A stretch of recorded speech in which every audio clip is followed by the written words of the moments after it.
toutes et à tous. Alors, je fais une petite vidéo pour vous expliquer ce qu'est le coaching émotionnel.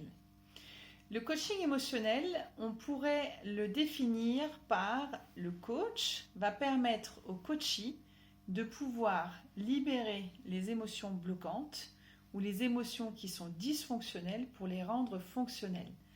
On peut utiliser le coaching émotionnel dans des situations où vous avez par exemple un coachee qui voudrait faire quelque chose, par exemple qui voudrait faire plus de sport, mais qui n'arrive pas à le faire. C'est le concept de j'ai une vision claire de où je veux aller, d'accord, mais j'ai quelque chose qui me bloque, probablement des émotions, d'accord. Et le coaching émotionnel, va permettre au coachee de libérer l'émotion bloquante et de rendre cette émotion fonctionnelle pour pouvoir aller dans l'action. D'accord ? Donc le coaching émotionnel, c'est un coaching qui a le vent en poupe parce que vous vous en rendez bien compte, aujourd'hui avec la situation, notamment avec les situations sanitaires, avec le Covid, nous rencontrons malheureusement de plus en plus de personnes qui se retrouvent dans ces situations-là où elles n'arrivent pas à passer au-delà de certaines émotions, où elles se rendent compte qu'en fait les émotions prennent le pas sur elles et deviennent maîtres de la personne, alors que la personne aimerait pouvoir être maître de ses émotions. Et le coaching émotionnel permet justement de passer ces étapes-là, de libérer les blocages pour pouvoir récupérer ses ressources. D'accord ? Donc après, dans la vie de tous les jours, on peut travailler le coaching émotionnel sur plein de thématiques. Je vous donne des exemples.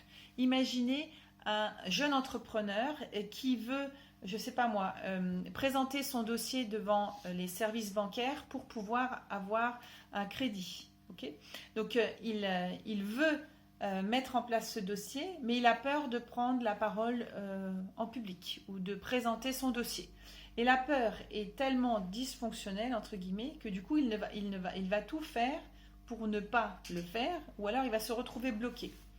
L'objectif du coaching émotionnel, c'est qu'il puisse, par exemple, rendre à la peur sa fonction, qui est bien sûr de sécuriser, ok ? Et même en étant toujours en contact avec la peur, il puisse quand même aller dans l'action. On peut libérer les thématiques avec le coaching émotionnel qui sont des thématiques de peur, toutes les peurs, les peurs qui existent, peur du dentiste, peur du chien, peur de la hauteur, peur du vide, peur de prendre la parole en public, etc., etc. Mais aussi des thématiques qui sont des thématiques plutôt propres à soi-même pour pouvoir passer à l'action.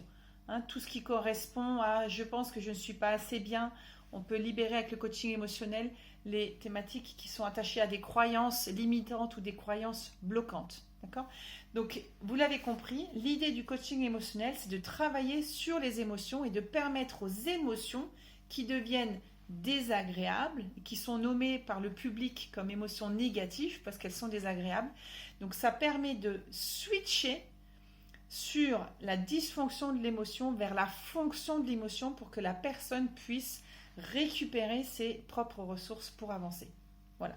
Pour le reste, comment ça marche, bien sûr, on l'apprend dans la formation M-Trace, qui est une formation de coaching émotionnel intégratif. Voilà, je referai des petites vidéos pour en parler. Si vous avez des questions par rapport à la thématique, je vous réponds avec plaisir. C'est un très bon week-end.